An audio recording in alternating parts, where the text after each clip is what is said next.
ચેટરિંગ દૂર કરવા માટે કન્ડેન્સર પદ્ધતિ સમજાવો. તો ચેટરિંગ અટકાવવા માટેની બીજી એક પદ્ધતિ છે જેનું નામ છે કન્ડેન્સર અથવા તો કેપેસિટર મેથડ.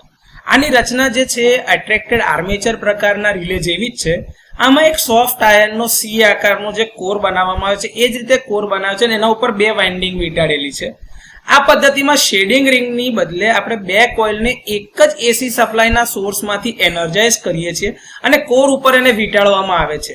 એક કેપેસિટરને એની સાથે વાઇન્ડિંગ સાથે શ્રેણીમાં જોડવામાં આવે છે જેથી એક જ કોર પર જોડાયેલા બંને કોર પર જે ફ્લક્સ ઉત્પાદિત થશે આ વાઇન્ડિંગ દ્વારા એની વચ્ચે એક ફેઝ શિફ્ટ જોવા મળે.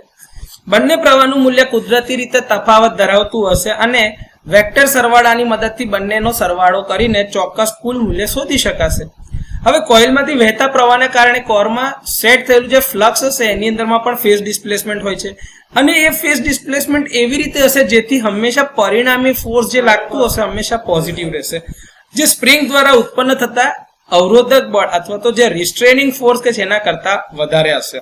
તો અહીંયા જો તમે આકૃતિમાં જોતા હોય તો આ તમારો એક એસી સપ્લાય છે જેનાથી આ બંને વાઇન્ડિંગને સપ્લાય મળે છે. ફેઝ શિફ્ટ ક્રિએટ કરવા માટે અહીંયા તમે કેપેસિટર લગાડ્યું છે સિરીઝની અંદરમાં. હવે જ્યારે કરંટ વધારે જશે તો કરંટ આ બંનેના વેક્ટર સમના આધારે રિઝલ્ટન્ટ મળશે જે હંમેશા પોઝિટિવ હશે. હવે કરંટના વધારાના કારણે જે બળ લાગતું હશે એટ્રેક્શનનું એ વધારે હશે અને એના લીધે સ્પ્રિંગ દ્વારા જે ઉત્પન્ન થતું હશે રિસ્ટ્રેનિંગ બળ અથવા તો અવરોધક બળ એને અવગણીને ઉપર જશે. એટલે આ આર્મેચર ઉપર તરફ ગતિ કરશે ત્યારે આ કોન્ટેક્ટ અહીંયા આગળ ક્લોઝ થશે અને ટ્રીપ કોઇલ એનર્જાઇઝ કરશે. હવે જેવી ટ્રીપ કોઇલ એનર્જાઇઝ થાય એટલે બ્રેકર તરત ઓપન થઈ જશે અને બ્રેકર ઓપન થવાના કારણે ફોલ્ટી પાર્ટ અને હેલ્ધી પાર્ટ એકબીજાથી છૂટા થઈ જશે.